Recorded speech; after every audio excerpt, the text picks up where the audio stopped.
Welcome to another episode. Ooh, the name used to be Sip on This, but we decided it was time for an upgrade. Now it's called Colorful Conversations with Connie and Corey. Oh my God. So the reason why we decided to change our name is because Sip on This was generic. It didn't really match our personalities. We're both colorful individuals, so we wanted to celebrate that. Correct? Very so. So it is now called Colorful Conversations with Corey or Connie and Corey, vice versa. But you know what the funny thing is? Connie said, "Oh my God, that's 4 C's," and I was like, "Oh my God, we didn't even catch it." Right, and so it makes it even more perfect. So again, thank you for visiting, and enjoy our show. So Connie, how are you? I'm doing fine. You're doing fine? Yes, I am. All fine. And what is it? You said something the other day when everything was fine with you or something. No, as I woke up this morning, and as someone said to me, remembered my name. Oh, remember? Oh, shit. Okay, well. Waking up and remember your name is very important. Okay. So, Connie, the conversation I've been having this week has been about dating people outside of your tax bracket or your income level. And I wanted to figure out, what are your thoughts? Because I truly believe, Connie, that you should date somebody that equals your income. Yes, they can be less than yours, but they have to be able to contribute to the relationship financially, even dating. Because if you want to go to a nice restaurant, yes, you can treat all the time, but people gotta pay rent. What's your thoughts? Well, to tell you the truth, everybody always says, what is he or she bringing to the table? So I think that's the most important thing, that you bring something to the table.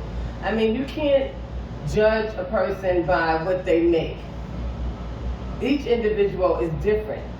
Whether they're rich, poor, I don't know, so many colorful words I can use.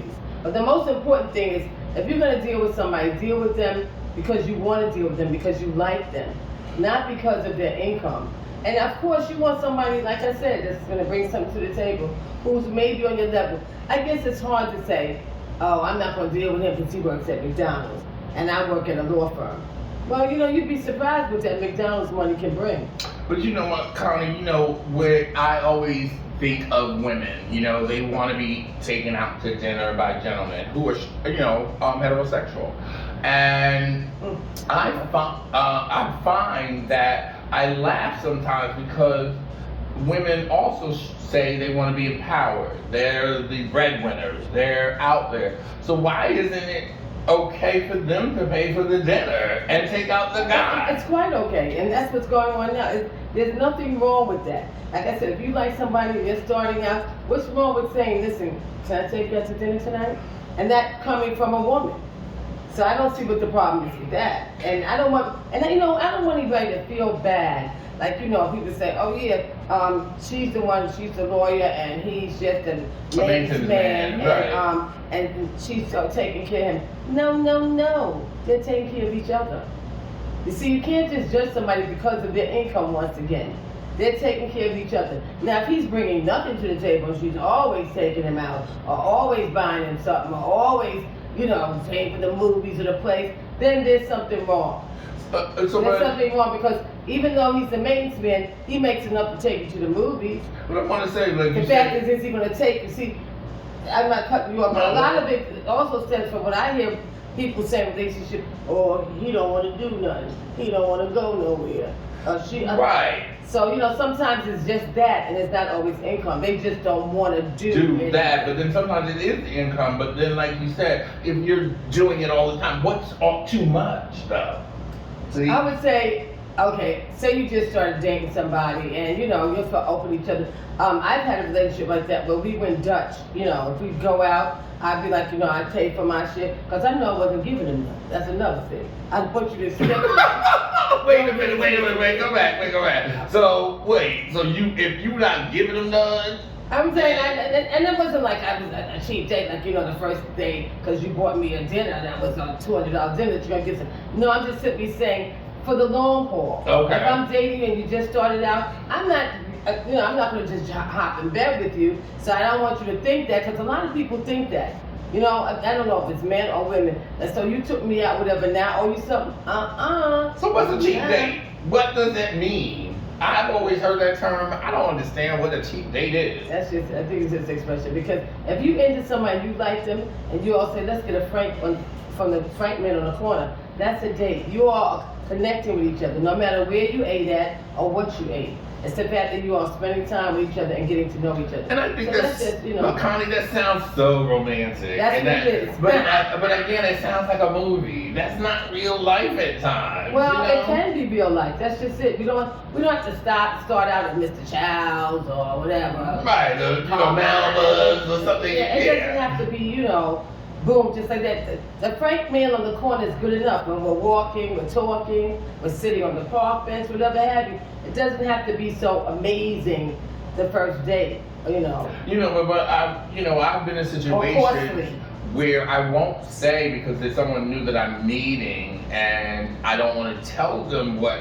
obviously, I don't know them that well. We're just getting to know each other. My income is not really an issue, but they they recommend a restaurant that is a little costly. Do I say something? Because I've been in a situation where I didn't say anything and then it didn't work out. But it made, if I said something, I would also be divulging something that might turn them off too soon to get to know me. Because they live a certain lifestyle, they want to keep up with that lifestyle. If they go to Mr. Childs all the time and they afford it, but they like me as a person.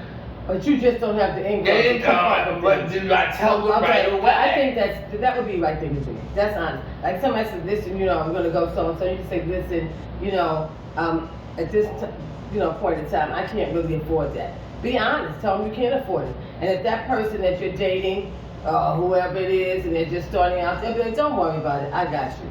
But that's not always true. I mean, and I think where people get uncomfortable talking about money.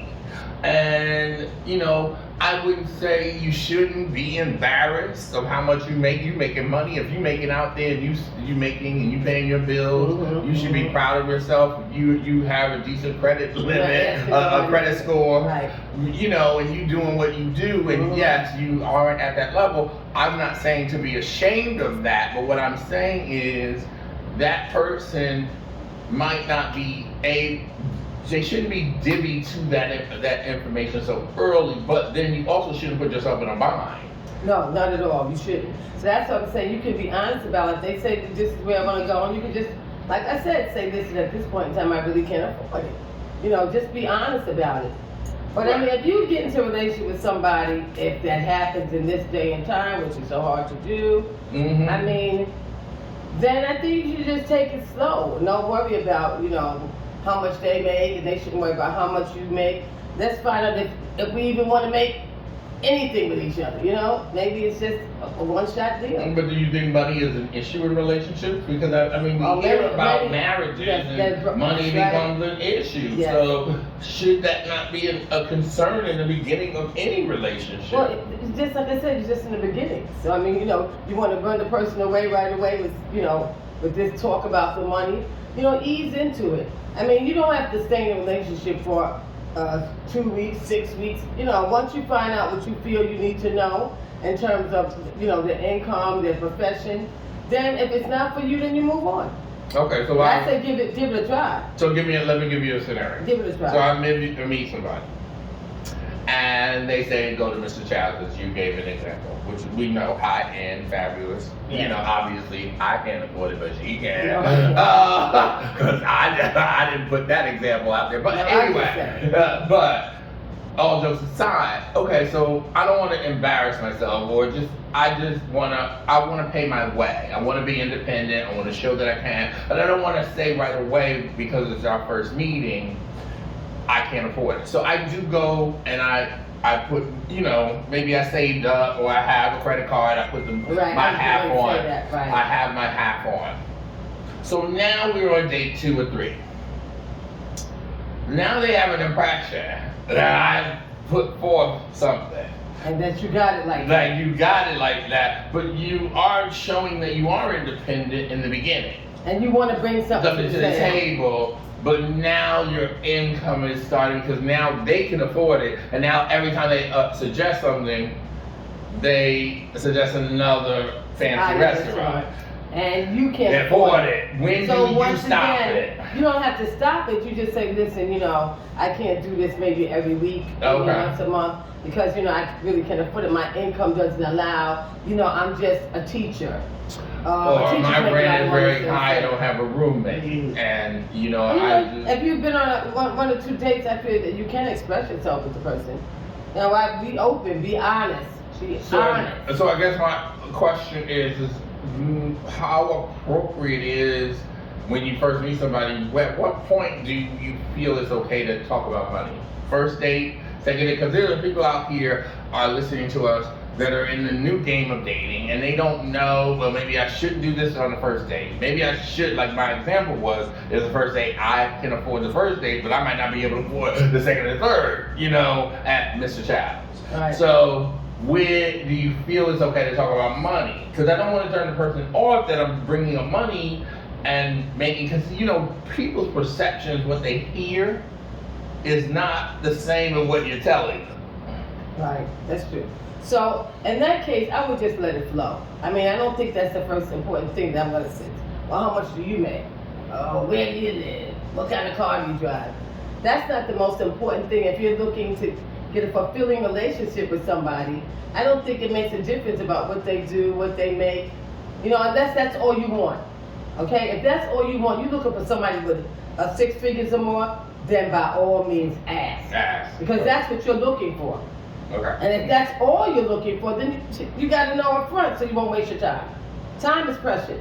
Like we say, you're here for a good time and not a long time. Since you said that in our last couple episodes, that I've repeated that motto to a lot of people. Well, someone told it to me, a young man. And now I live by that. A very young man, like a son to me, said that to me, and I said, oh, wow. Yeah, I had an aha moment. And I quote, somebody said no, that to and me. I've had an aha moment since you said that, that I've been such in a happier place since you said that. So it's true, though. And I'm glad he said it to me when he did. And it made a difference. So, once again, if that's what you're looking for, go for what you're looking for. Yeah. And if you want that, that's what you want. You want somebody with a penthouse apartment, you want a sports car, you want this or something at home, then that's by all means is what you should look for. But don't settle. Don't take no prisoners, don't take no shorts, as somebody else told me. So, you just got to do that. Don't waste time. Right. Don't sit there la. No. If that's what you want, do it on the first day. And before we wrap up, Connie, you did tell me before, if that's what you're looking for, that 6-figure person, good luck, wait for it. But how long is that important? So is the essence of what my question is money important in a relationship? To some people it is. Okay. Not to everybody. I can't speak for everybody in the audience. No. I can only speak for me, Connie. Okay. And I say it's not that important to me. Long as, like I said, they bringing something to the table. They can hold their own, I can hold my own. Okay. You know what I'm saying? You don't have to lavish me with gifts or, it's nice when somebody can give you something or do something for you, but it's also nice when you can give them something and do something for them. Right. So, no, and that's good. And even it's a two-way street. And even if you don't have the income, you can go to Marshall's, and you can buy one single rose and meet them on a corner and say, or do like a scavenger hunt. I used to do a scavenger hunt with postcards of where we met and make it fun, but it may not be at their price point, as I would say, but you're offering your creativity, your love, you're showing your love, your attention. And you know what else you're showing? You're thoughtful. Your thought. And that's very important. So, there's a lot of things that outweighs you know what, there's so many people before we close. Yeah. That are millionaires, billionaires, who knows, trillionaires, and they're in relationships and they're very miserable. So you can go to the store and buy a high-end bag, 10,000, whatever, a pair of shoes, but all that's nice. But are you happy? Right, and those are just objects. Right, And, it's the happiness and the relationship that counts. So. Well, we wanted to say thank you so much for listening to this colorful conversation with Connie and Corey. Well, again, thank you so much. Remember to like, subscribe on the bottom of the button, and just share this content with those out there, because we're here because, like we said, it's not about us, it's about all of us. We want to include you into our conversation, because it's no conversation without you. So remember to live color-free. Right. Thank you so much for tuning in. Stay tuned for our next episode.